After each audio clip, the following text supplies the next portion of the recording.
Good evening. You? Of course. Then it's all true. The wild rumours about you going around Whitehall and Westminster. Perfectly true. Of the relatively young, unusually glamorous, and surprisingly unmarried Conservative Home Secretary, who now leads the all-important telegenic faction of the party, but impossible to prove by the fragmented media of the digital age.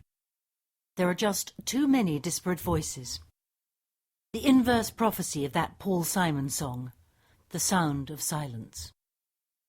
Even the claims of a distinguished journalist such as yourself can be dismissed as frivolous and vexatious by official inquiries. And my bodyguard of devious civil servants dedicated to protecting ministerial careers. Why have I been brought here? You were spotted on CCTV, loitering near the Houses of Parliament, so I arranged for your arrest. That wasn't arrest. That was abduction. I was supposed to be meeting a parliamentary source, but it was instead ordered into a car by a female shot-putter in a power suit with a Metropolitan Police badge. Home Office Special Security. Home Office Special Security? I've never heard of them. Secret police, operating under Whitehall's internationally envied and renowned cover of secrecy. The public will only discover their existence if one becomes a whistleblower, although everyone knows what happens to whistleblowers in the digital age. The scourge of whistleblowing is in rapid decline, faster even than street crime. But why do you need secret police? You already have more than 30 security and surveillance agencies, in addition to 40-odd county police forces. Ministers are becoming increasingly irked by the jury trial system, which has been a historic check on the use of arbitrary power for centuries. Embarrassing information becomes public, and the verdict often goes against the government. The country needs secret police to complement the star chamber system of commissioners we've established in the Home Office to criminalise people secretly without a public trial. 2 more nails in the coffin of liberal democracy.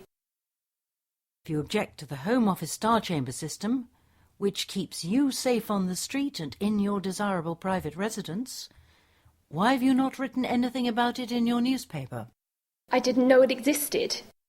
We have become quite adept at covering our tracks with lies and obfuscation.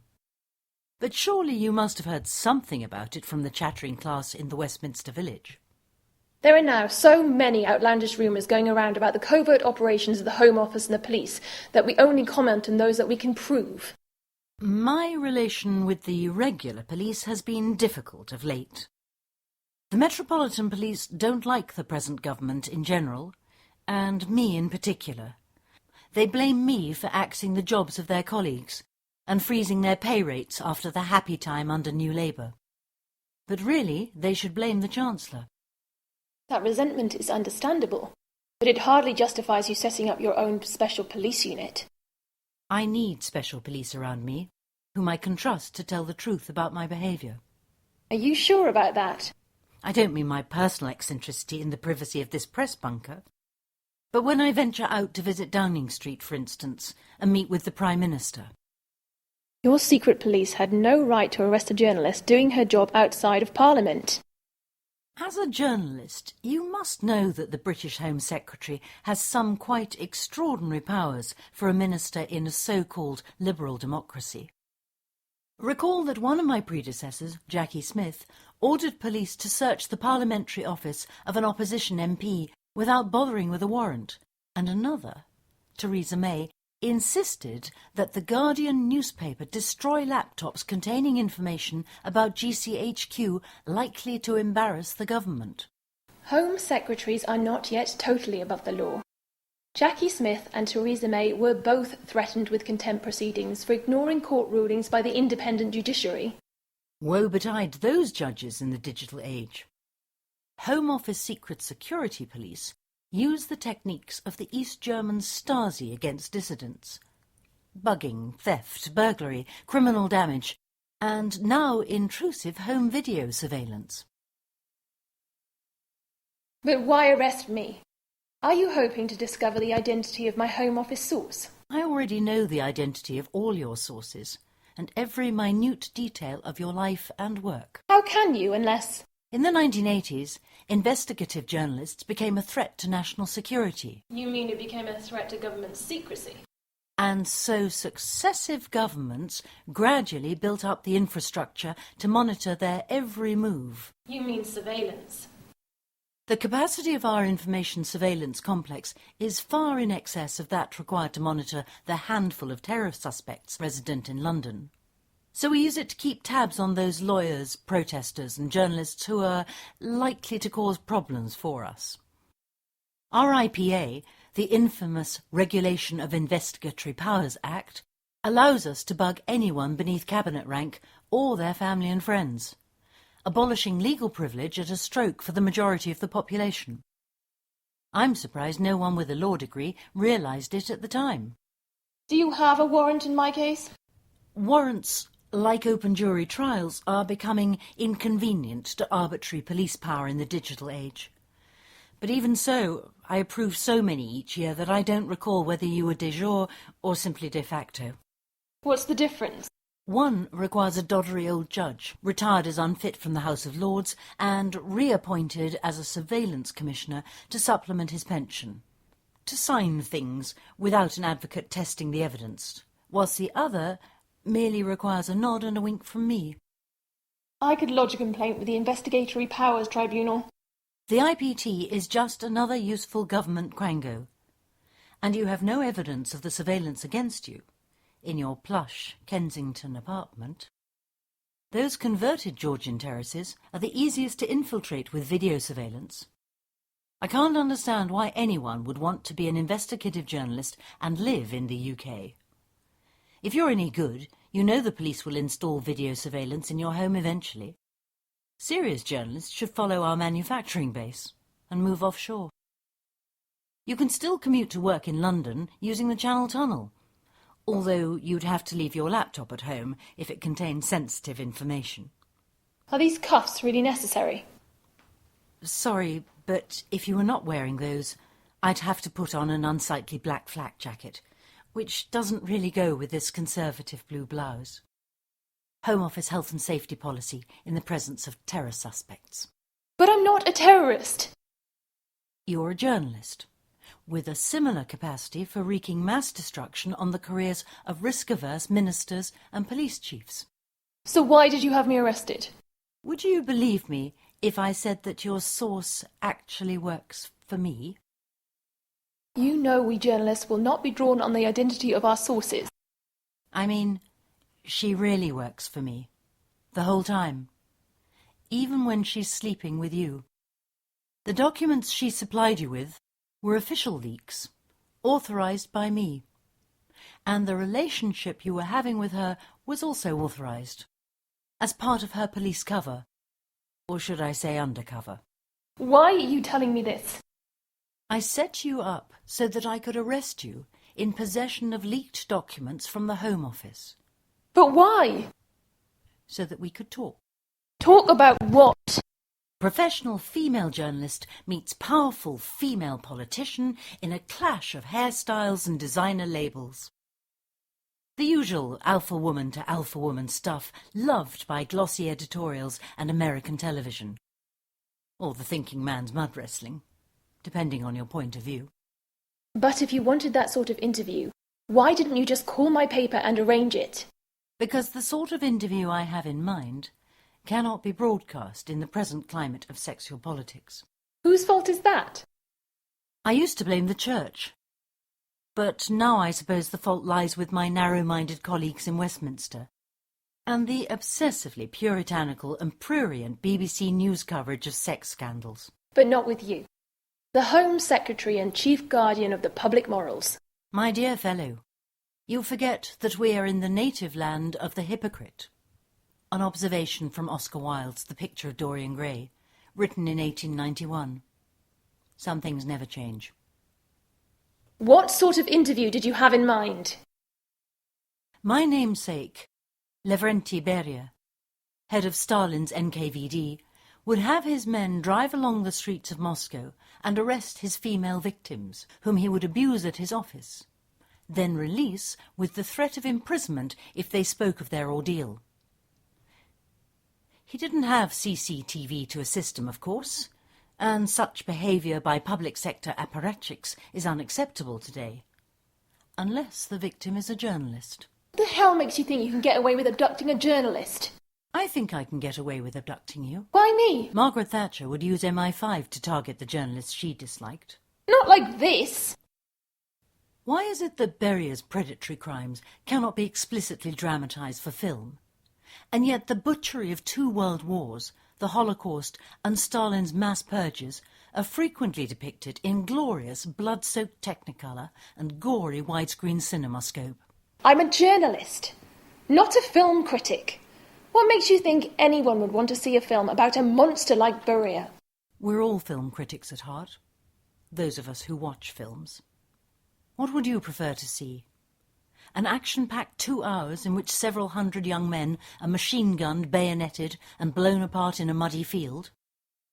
Or a psychological study of a deviant but gentlemanly police chief psychopath and his chosen female victims in a Kafkaesque police state? What makes you think I would want to watch either? Empathy, perhaps? With Beria's victims? You cannot empathise with the young men in the trenches, however much sympathy you may have for their plight. But Beria is the archetypal strange bogeyman whom all women are taught or learn to fear and dread.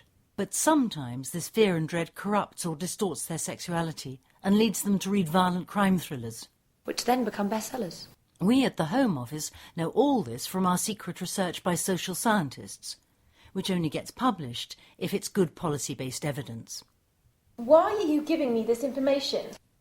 I'm making a pitch for a movie which, if filmed correctly, would appeal to some women. Are you suggesting I might be one of those women? Maybe our research can provide you with a good story. About what? The taboo of sexual politics, and the unspoken arts and media censorship of the surveillance state. You commit a serious crime and abuse your power with an unconstitutional police force just to discuss an immature undergraduate level thesis in media studies. The voters trust me not to break the law with my secret police. But do you think it may be possible to construct a drama around Beria's sexual behaviour, which is really just allegorical?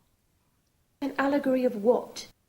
The recent growth and expansion of my discretionary power to police the United Kingdom without judicial scrutiny. Why would you want to dramatise an allegory of your abuses of power? Perhaps because I'm a vain politician. Certainly the vainest to hold high office since Tony Blair. Or perhaps I like exposing the hypocrisy of your profession. I'd like to go home now. I haven't finished my pitch yet. I need media hypocrites like you. In the 1930s, Franklin D. Roosevelt was the first American president since Abraham Lincoln to wield broad executive power. He established a press office and began manipulating journalists through patronage and spin. I have similar plans to implement from within the Home Office. But won't that sort of operation conflict with the press office at number 10 Downing Street? Not if I'm also Prime Minister. So it's true that you covet the leadership of your party. So does everyone else in the cabinet. The big difference is that I'm a serious contender. Why should I assist you in any way? My job is to expose autocracy and corruption in government, not give succour to it. That may once have been your job, but independent political journalism is no longer a viable profession in the United Kingdom, not with so many government surveillance agencies spying on you.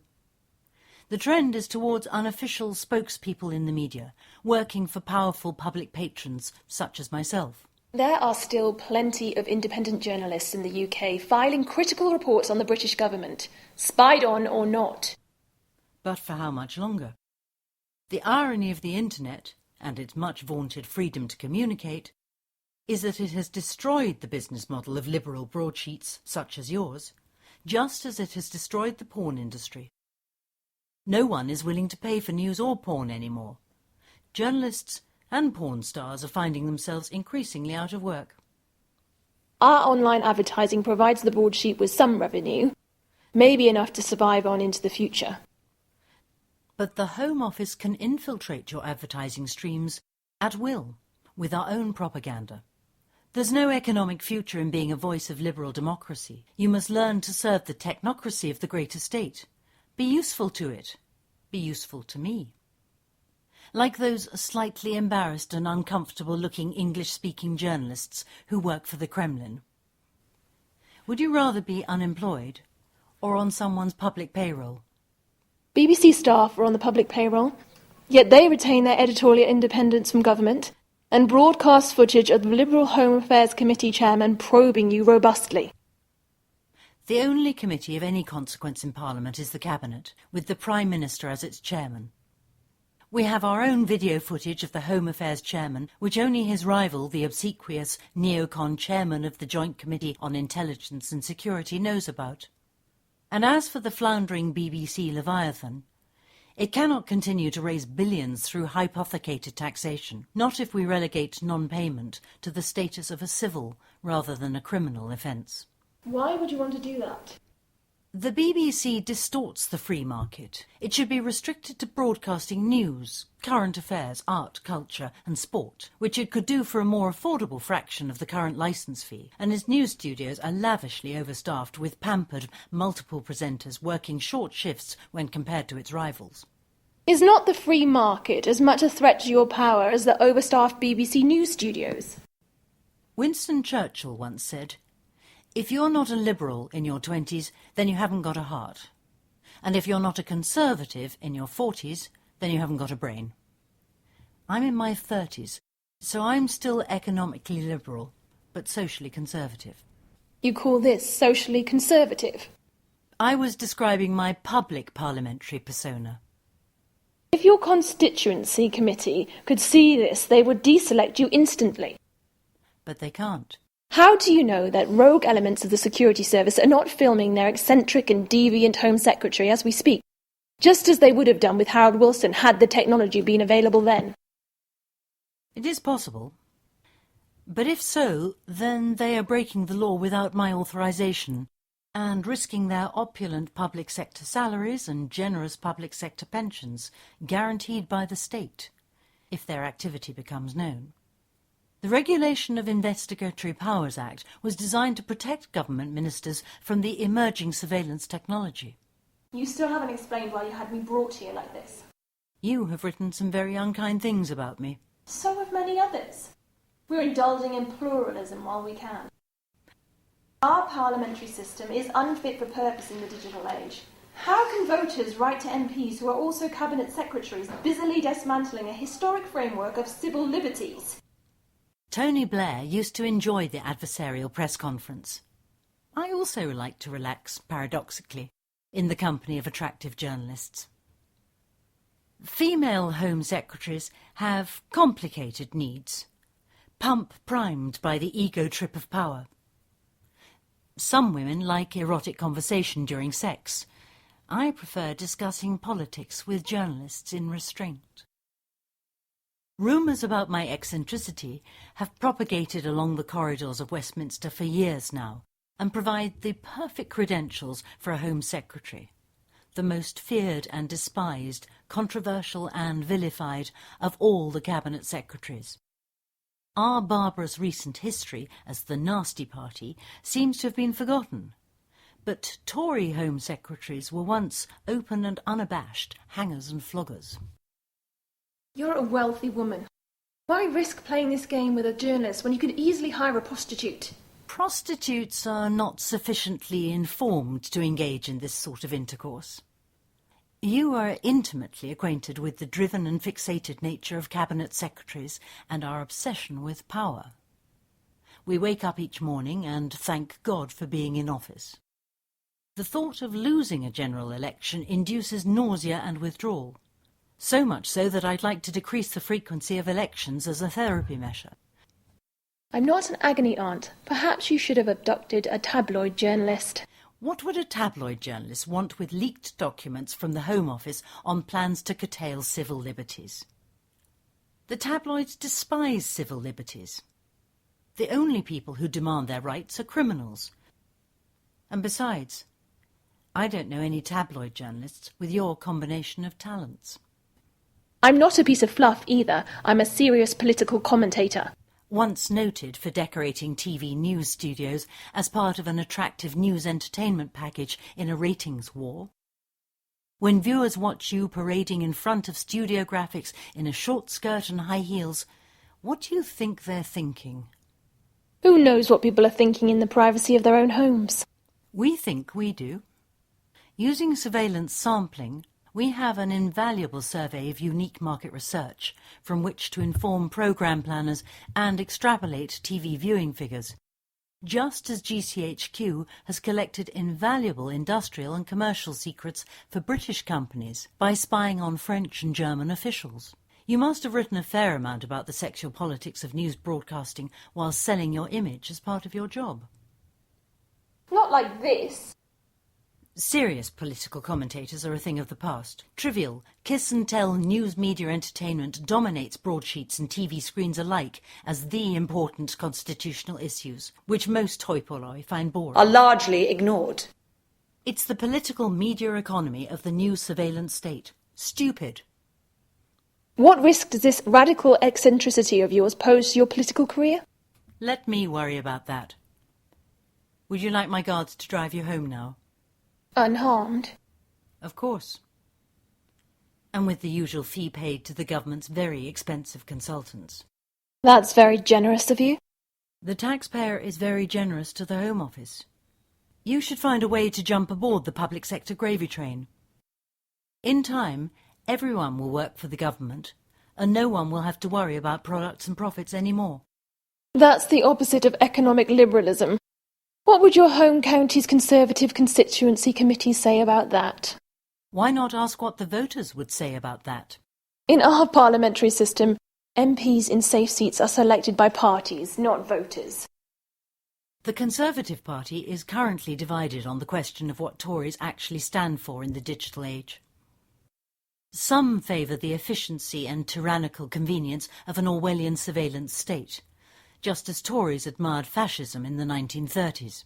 We've all but eliminated old-fashioned private sector street crime with blanket surveillance, and so now the only criminals still operating are those who work for the banks and the government, using the best technology available. The UK is effectively under the occupation of the security services, and so crime is fast becoming a public sector industry financed by government.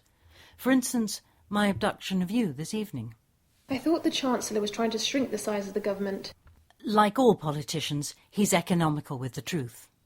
What he actually wants to do is reduce the numbers claiming state benefits, and the easiest way to do that is by expanding the house building and surveillance industries. We can employ millions of people to spy on other people building houses, or the NIMBYs protesting against the house building along their bridle paths. No need for anyone to be out of work in the digital age. Denunciation programs were tried in Nazi Germany and East Germany, and ultimately failed. If they were rejected by the regimented legions of goose-stepping Germans, what chance do you have in the land of hope and glory? Those dystopian social systems collapsed under external pressure, not through any intrinsic virtue possessed by Der Volker. Britons have been basically German by nature since the age of migration, always hoping that strong government will provide them with work and shape their opinions through mass media. Perhaps it's the legacy of 1,000 years of monarchical rule. George Orwell was prescient about the advent of surveillance technology and its use to enforce conformity and suppress dissent. But he did not describe the mechanism through which it would be widely accepted by Joe Public. More than half the population now live on the income they receive from the state, ranging from basic welfare to the top-end salaries of senior civil servants and executives of public-private partnerships. This Tammany Hall style of government is likely to become ever more pervasive, leading to more discretionary power for ministers and reducing the need for, or even the desirability of, an independent judiciary. The age of liberal democracy is fading with the demise of economic liberalism. Such a system is electoral bribery, borrowing and printing money as a way of taxing savers. It is not economically sustainable in the long term. Western governments have been doing it for decades to bribe their voters with jobs and inflated living standards with no end in sight. The 2008 crash was a bump in the road, but the financial derivatives and asset bubble bandwagons are up and rolling once again, with city bonuses inflating stocks and property prices. And the national debt continues to spiral upwards. Debt which will have to be serviced if complete financial collapse is to be avoided. Politicians rarely look much further than the next election. Financial collapse and catastrophic climate change can be dealt with after I retire from office to my dacha in the countryside. What about the leaked documents you used to entrap me? I'm willing to forget about those in exchange for a dance. What sort of dance? The one you saw me doing when you walked in. Cross one ankle over the other, to vault fast twice, then do it again in the other direction. Take 4 steps back, then 4 steps forward, and pirouette through 1.5 turns. Tony Blair began the war on civil liberties, but the Conservatives seem to have placed their traditional iron fist in the velvet glove, albeit with budget cuts. Actually, it was Conservative Home Secretary and creature of the night, Michael Howard, who began curtailing civil liberties back in 1997. What the Tory party stands for now is the exercise of arbitrary power over the lower strata of society, which the surveillance state provides, without the Dickensian threat of the whip and the gallows. Civil liberties are like the best medical and legal services which wealthy people can still afford to buy.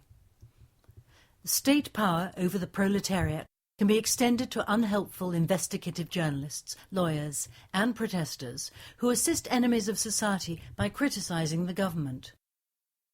That's all I have to say for tonight. The driver outside will take you home.